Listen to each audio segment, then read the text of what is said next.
ल good morning guys. आज चाहिँ हामी अब हाइकिङ जान लागेको माथि एपेटिज भन्ने ठाउँमा। म यहाँ हाम्रो जुटी भाइ अनि यहाँ बुद्ध भाइ यहाँ छ, रेडी भइसक्यो। हामी चाहिँ अब अहिले चाहिँ बिहानको 6:51 गयो। अनि साथीको चाहिँ अब बिदा लिऊ भनेको, बिदा नलिएर अब साथी चाहिँ अब घरमै बस्छ होइन। ल अब भरेतिर भेटौँला है।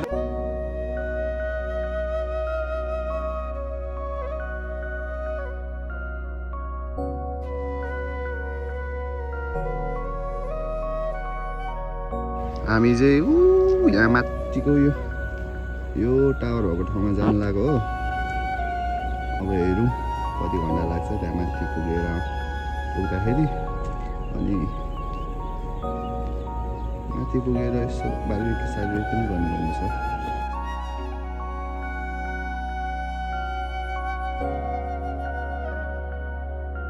हामी चाहिँ अहिले पिचको रोड हिँड्दा छु। अब अलि माथि गएपछि चाहिँ जङ्गलको रोड सुरु हुन्छ होला। त्यस पछाडि अलि ठाडो हिँड्नुपर्छ। अहिले चाहिँ यस्तो छ, सिधा छ। हामी जानुपर्ने चाहिँ यो माथिको डाँडोमा हो। केटाहरू हिँड्दैछ। पिच पनि दामी छ है। फेरि यतातिर रोड चाहिँ फेरि बाटो पनि पिच हुन्छ नि फेरि। अनि यहाँ हाम्रो भाइ पनि हिँड्दैछ अगाडि।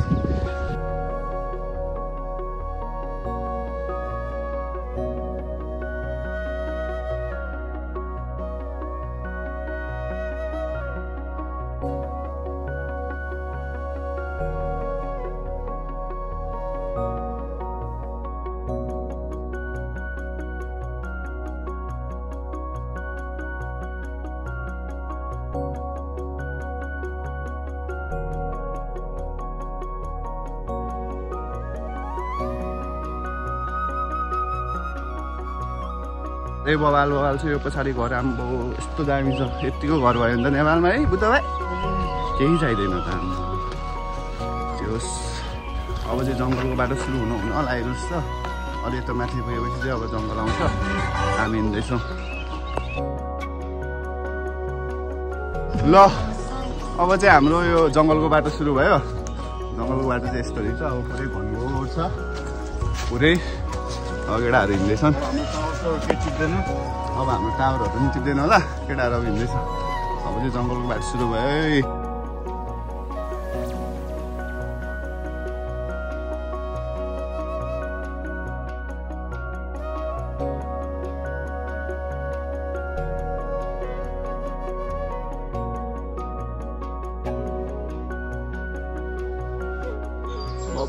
अब चाहिँ जङ्गलको यात्रा सुरु भयो।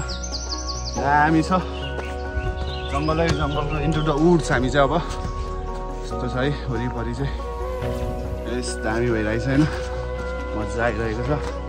अनि यहाँ चाहिँ बाटो देखाउने चाहिँ यस्तो रेड डट हुन्छ क्या। यस्तो रेड डट हेर्दै रुखमा रेड डट लगाइरहेको हुन्छ। अनि रेड डट हेर्दै ट्याक्क हिँड्यो। अब चाहिँ ठाडै उकालो रहेछ नेपालहरू जस्तै। तपाईँ गाउँतिर गएको जस्तो फिल भइरहेछ। अब लाग्छ होला चाहिँ माथि पुग्नुलाई हामीलाई 1 घन्टा जति। हिँड्दैछौँ। थाक्यो भनिदिन्छ। अहिले चाहिँ शीतल भइरहेको छ त। झाडीमा आइपुग्यो। ल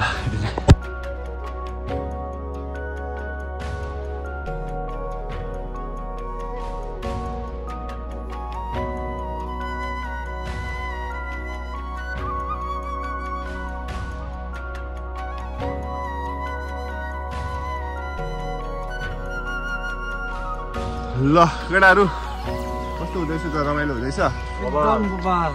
हाम्रो सेकेन्ड टाइम हो। घिसिङ दाइको चाहिँ फर्स्ट टाइम। केटाहरू चाहिँ पहिला आएको थियो यहाँ। अनि म चाहिँ फर्स्ट टाइम रमाइलो पर्नै पर्ने हुन्छ आज। एकदम रमाइलो भइरहेछ यार। ल एकछिन अब सबजना साइलेन्स बस्नु नि त। यहाँ पुरा नेचरको साउन्ड सुन्नु।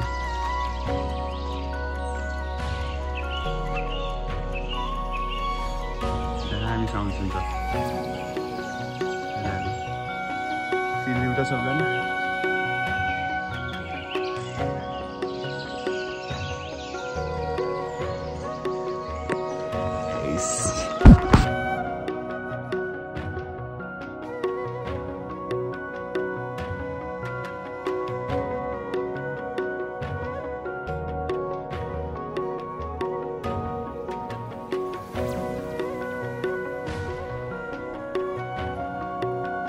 चाहिँ अब भरेको लागि जोगाड गरेको रे भरे हामीले लगेको पानी सिदिन्छ अरे अनि यहाँ चाहिँ अनि कुवा रहेछ अरे अनि उसले टक्क खनेर भरे आउँदा चाहिँ यहाँ चिसो भइरहन्छ अरे सङ्लिरहन्छ अरे अनि त्यो पानी खानुपर्छ है भन्दैछ यहाँ होइन त बुद्ध एकदम भरे हेर्नु न ल भरे हेरौँ है त यहाँ कस्तो हुँदो रहेछ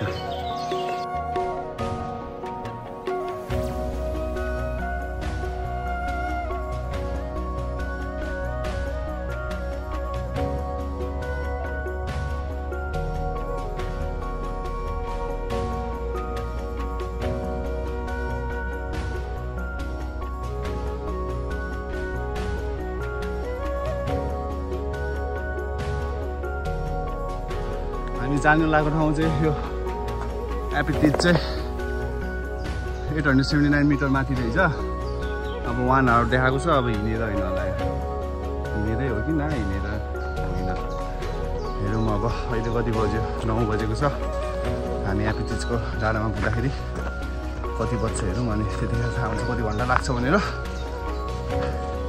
अहिले घरबाट हिँडेको चाहिँ हामी 6:51 मा हिँडेको तर बिचमा मजाले बस्दै नेचरलाई फिल लिँदै आयौँ भिडियोहरू डल्लै खिच्यौँ अनि अहिले 9 बजे चाहिँ हामी हिँडेको 2 घन्टा भएछ 2 घन्टा अलिक बढी भएछ अझै हिँड्दैछौँ अझै तेस्रो बाटो आइरहेको छ तर जङ्गलै जङ्गल छ अझै हिँड्दैछौँ ठाडै उकालो थियो बल्ल बल्ल तेस्रो बाटो आयो अलिअलि थाकेको छ तर मजा आइरहेको छ नेचरमा हिँड्नलाई धेरै पछि यसरी हिँड्यो है बुद्ध एकदम हामी त हिँड्न त अलिअलि हिँडेर हुन्छ तर यस्तो जङ्गलको बाटो चाहिँ धेरै पछि सेम नेपालको जस्तो फिल आयो क्या आएन तिमीलाई एकदम रमाइलो भयो जस्तो ल थाक्यो केटाहरू हिँड्दैछ यहाँ ठाडो उकालो बिस्तारै बिस्तारै हिँड्दैछ पुग्न आँट्यो जस्तो छ तर पुगेको चाहिँ छैन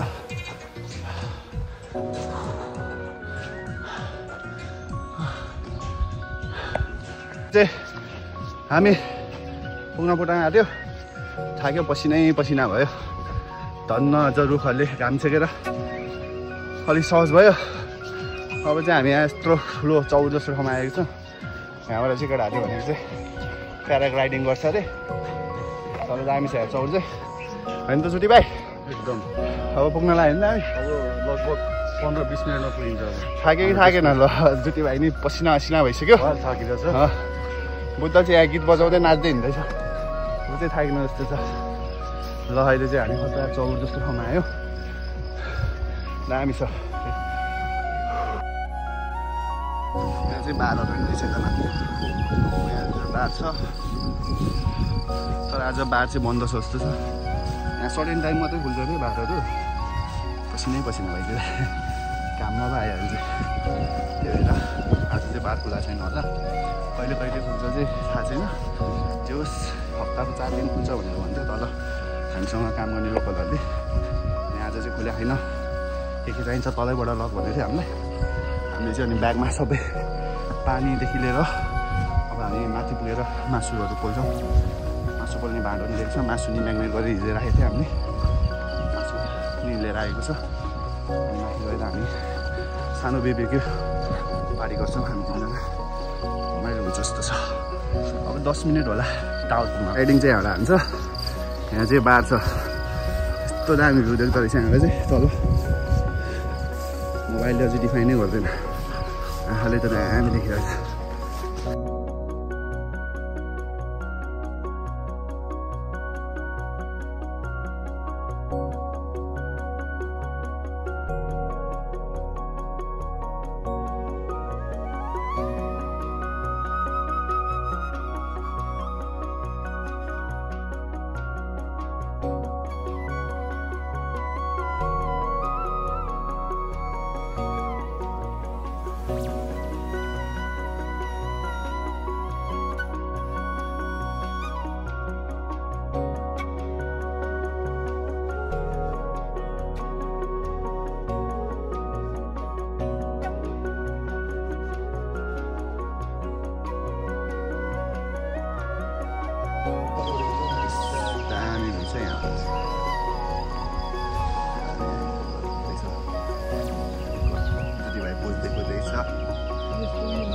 भाइ चाहिँ यहाँ खिच्दैछ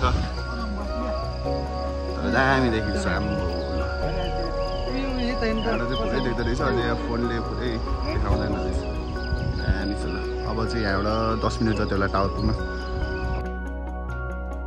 अब यो बारबाट अब अलिकति हिँड्नुपर्छ माथि टावर पुग्नलाई यहाँ चाहिँ यो टावरको बोर्ड राखेको रहेछ अब हामी चाहिँ यो बाटो हिँड्छौँ कति मिनट नपुग्ला केटाहरू टावर 25 मिनट लाग्छ अरे अझै यहाँ सो अब हामी त्यहाँ टावरमा पुगेर एकछिन रमाइलो गर्छौँ यहाँबाट नि दामी भ्यू देख्दो रहेछ यो बार भएको ठाउँबाट नि दामी भ्यू एकछिन फोटोसोटो खिच्यो एकछिन रेस्ट गरियो फेरि हिँड्छौँ अब हामी चाहिँ अब यो त्यस्तो बाटो हिँड्दै हिँड्दै आइसकेपछि चाहिँ यहाँ यस्तो बोर्ड आउँछ यहाँ बोर्ड आएपछि चाहिँ यहाँ यता जाने बाटो नै छ यता जाने बाटो छ यो बोर्ड हेरेर हामी एप्रिज देखेको यता छ त्यतातिर जानु होला यहाँबाट 15 मिनट देखाएको छ अब हामी 15 मिनटमा टिच पुग्छौँ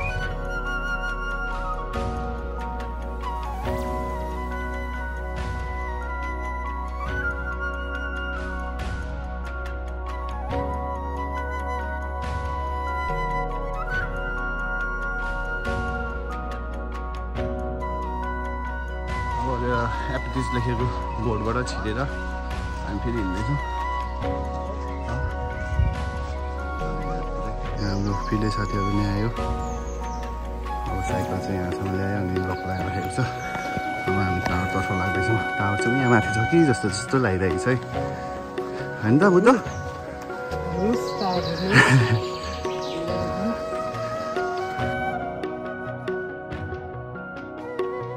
अब हामी चाहिँ एप्टिजको भ्यू टावरमा चढिरहेको छौँ यहाँ चाहिँ हामी देख्दो रहेछ कस्तो लाग्दैछ बुद्ध भाइ माथि जाउँ न माथि एउटा खतरा भ्यू देख्छ होला पछाडि चाहिँ यस्तो देख्छ है सही छ सही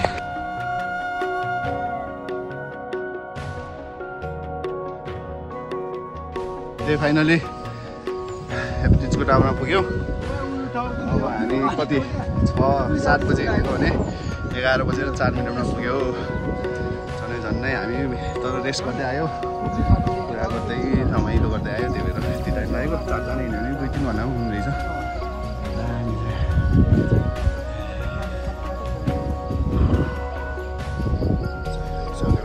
लाग्दैछ खसिया भयो भने यताबाट हिँड्यो यो चाहिँ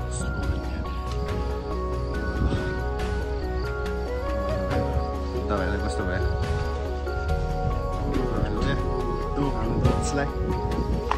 स्वर्गमा यस्तो फिल भएर छ अहिले चाहिँ हिँडेर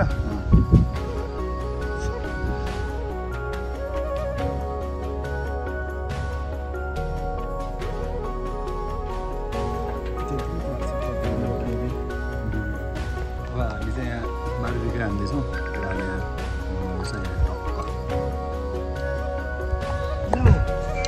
टावरको तल बसेर Ini kata bang.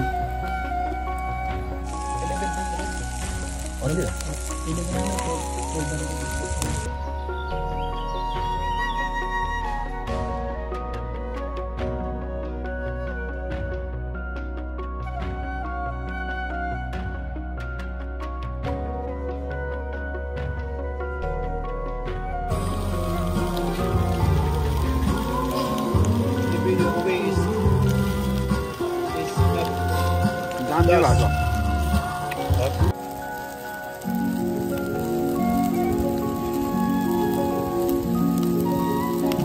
आजको लागि चाहिँ यति नै अब हामी 2-3 घन्टा बस्यौँ यहाँ टावरनिर बारीको पुग्यौँ भयो अब हामीले फोहोर चाहिँ गर्दै छैन है फोहोर चाहिँ सबै यहाँ प्लास्टिकमा हालेर अब तल डस्टबिन भेटेपछि डस्टबिनमा फाल्छौँ ल अब फेरि अब अर्कोचोटि भेटौँला आजको ब्लग राम्ररी हेरिदिनु होला मजाले हेरिदिनु होला लाइक गरिदिनु होला कमेन्ट गरिदिनु होला है त ल बाई बाई ल हामी चाहिँ अघि नै पानीको मुहान बनाएको ठाउँमा आयौँ अब सङ्लो भयो कि भएन हेरौँ अब बुद्धले आइपुगेर खान थालेको छु सङ्लो त सङ्लै भएर रहेछ गाउँघरमा चाहिँ यस्तो गर्छ है एकैचोटि थाहा भयो डमिलो जुटी चाहिँ यहाँ बसेर एकैचोटि थाहा भयो भन्दैछ